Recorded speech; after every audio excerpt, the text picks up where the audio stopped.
আমি ঠিক এই মুহূর্তে অবস্থান করছি কুড়িল বিশ্ব রোড ফ্লাইওভারে। আপনি জানেন যে পূর্ব ঘোষণা অনুযায়ী আজ কিন্তু সারাদিন কিন্তু আসলে সাধারণ শিক্ষার্থী, বৈষম্য বিরোধী যে শিক্ষার্থীরা, তারা কিন্তু এক দফা দাবিতে আসলে রাজপথে অনড় ছিল এবং যার পরিপ্রেক্ষিতে কিন্তু তারা আসলে বিক্ষোভ মিছিল করছে এবং কোথাও কোথাও পুলিশ এবং সাধারণ শিক্ষার্থীদের সাথে ব্যাপক সংঘর্ষ হয়েছে এবং যার ফলে দেশে কিন্তু অর্ধশতেরও বেশি নাগরিক কিন্তু আসলে নিহত হয়েছে এবং এর পরিপ্রেক্ষিতেই সরকার বাধ্য হয়ে সন্ধ্যা ৬টা থেকে কিন্তু আসলে কারফিউ জারি করে। এবং এখন যদি দেখেন ঠিক আমার চতুর্দিকটায় রাস্তা, আমি ঠিক আমার ডান পাশ বাম পাশ অর্থাৎ এই রোডটায় কিন্তু আসলে সবসময় ব্যাপক জনসমাগম থাকে এবং গাড়ির একটা ব্যাপক চাপ থাকে, কিন্তু এখন কিন্তু আসলে সেটা দেখা যাচ্ছে না। অনেকটাই ফাঁকা অবস্থায় কিন্তু আসলে দেখা যাচ্ছে যে এখানে অল্প কিছু যানবাহন ছাড়া আর কোনো কিছু যানবাহন চোখে পড়ছে না।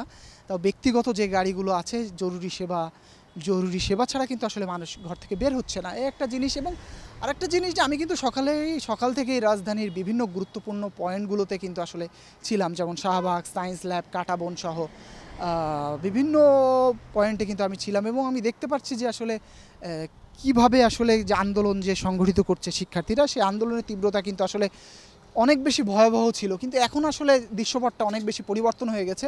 এখন আসলে এমনটা দেখা যাচ্ছে না, অনেকটাই রোডঘাট ফাঁকা, শুনশান, নীরবতা দেখা যাচ্ছে রোডে এবং মানুষ দরকারি কাজ ছাড়া আসলে বের হচ্ছে না।